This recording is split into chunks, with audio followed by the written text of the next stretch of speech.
Welcome to Kicking Grass DIY. This is Charlie, a first generation Labradoodle, and Charlie is getting a deshed today. What you see me doing here is using the D-mat comb to get some little snags out of his hair. I do a lot of brushing and combing prior to a bath. I get what I can get out before I get him in the bath. That way the dog gets a cleaner clean. Right there along their lips, their jowls, they have this little crinkle, and sometimes food gathers in that little crinkle and stains the hair and also kind of makes it a little stinky, so I shaved that out. Charlie is a really good boy. He just lets me do what I gotta do to get him in the bathtub.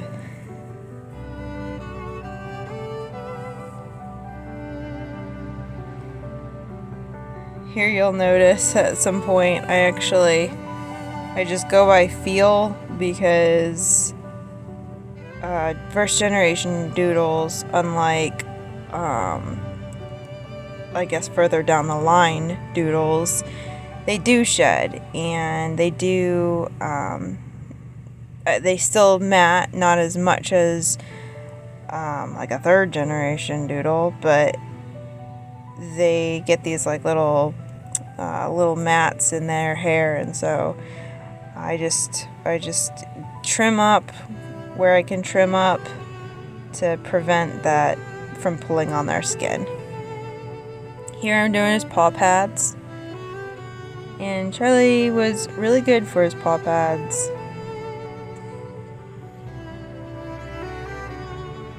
You're a champ, Charlie. Just want to let you know that.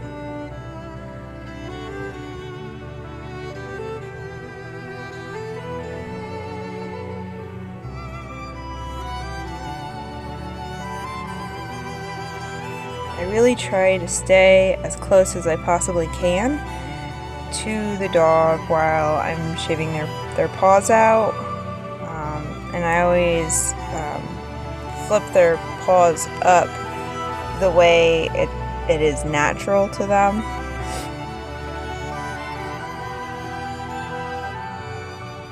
Same deal when I'm trimming their nails. I will actually try just to stay as close to them as possible, and that way I'm always touching them and they're not bending over. Oh, here we go. Tub time. This is where Charlie and I spent the most time together. In the tub. He climbed up there really well. I've got these stools and he just climbed right up into it. So first I start with a conditioner. It's the first thing I turn on. That helps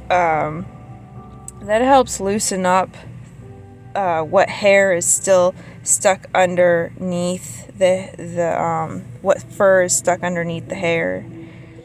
And then I take a comb and I comb through all that conditioner. I actually cut out a lot of combing just to save you guys all the combing.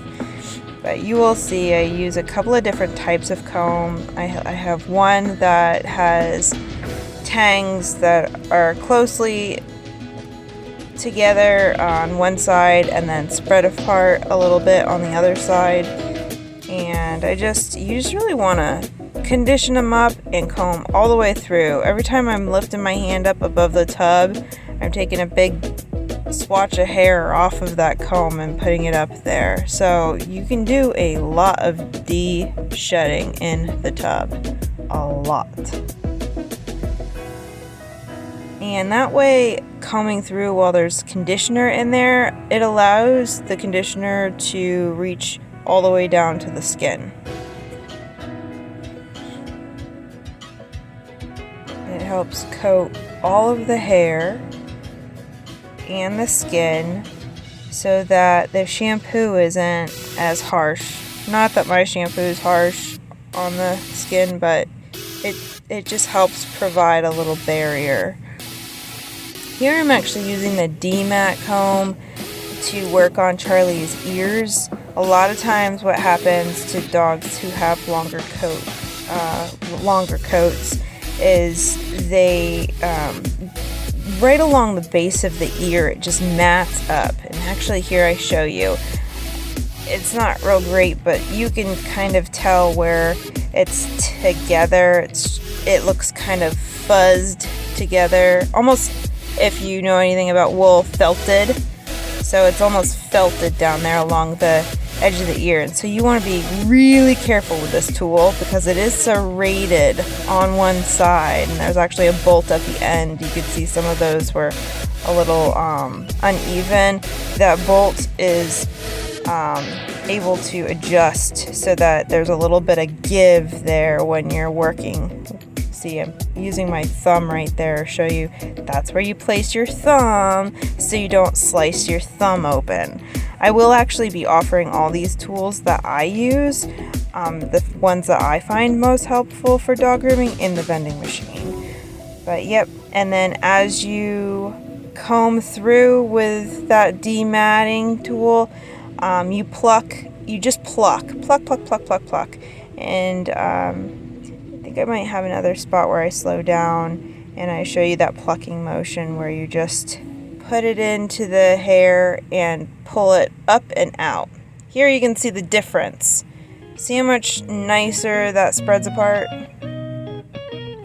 Shampoo time. And so I actually use, this is one of my favorite tools. I guess they're all my favorite tools. You got me. It is a DMAT rake, and that DMAT rake works wonderfully for getting loads and loads of hair out. So just go through, and the way you know that your dog is dematted and deshedded properly is that you will be able to take that demat rake and or a comb, whether he's got thick hair or thin hair. You should be able to easily pull a comb all the way through that dog's coat. It shouldn't snag up anywhere. Oh, here I'm just fast forwarding through probably another conditioning process, just getting that conditioner to loosen up all the shampoo that was in there and rinse that off. Comb it through one more time, make sure I did a good job. Now, that looks like shampoo. That's probably the shampoo. I think with Charlie,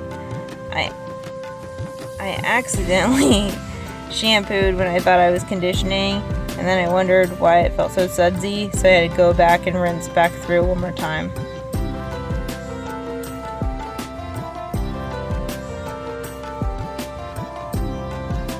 Now I'm rinsing.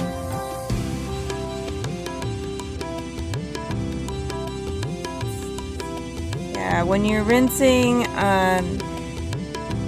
you just want to really guide the soap down. Now is the blow drying process. So what he has on his head is a happy hoodie. Those I will also be selling out of the vending machine.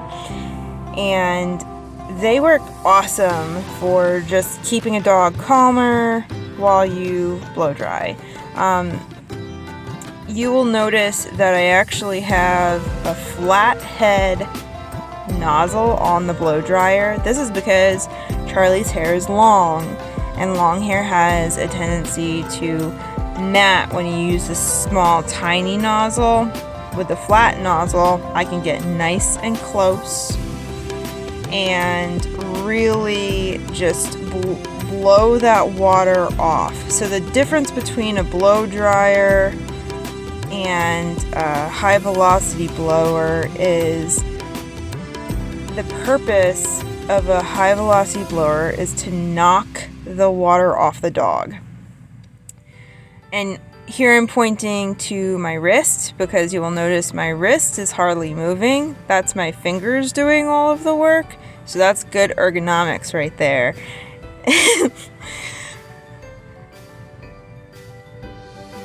Yeah, he was a really good boy through all of this. And there again, I'm showing you just the fact that I'm using my fingers to do the work, and just really letting that kind of the momentum do the work of blowing the water off. And the flathead nozzle, you only use that. Here I'm stretching the skin, so as I stretch that's a really good way just to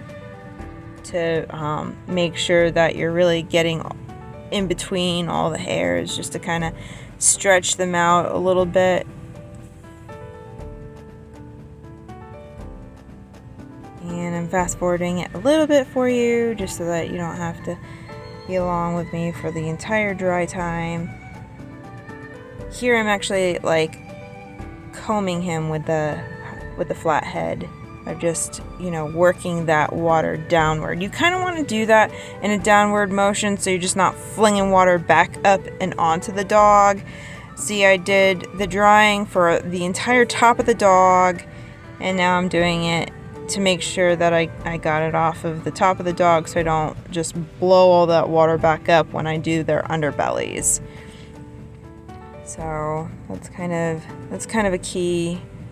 And you can tell I'm getting a little bit further away from the dog. I'm just kind of assessing, and I've removed the flathead because as soon as you can see water stop flying off the dog, it's useless. It's a waste of energy to use that flathead any longer. So go to the big head, and you can see here the hairs are separating, but they are still kind of sticking together. So that's one thing that I love to teach people is you can feel when your dog is getting dry, but you can also see when your dog is getting dry.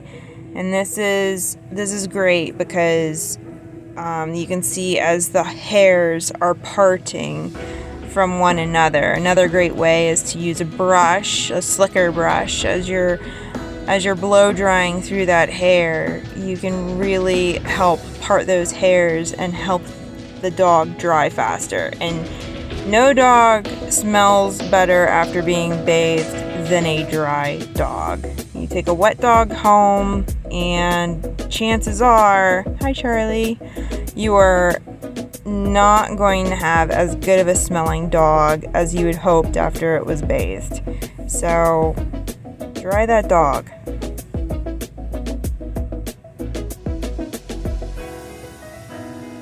Charlie was super chill through this entire process.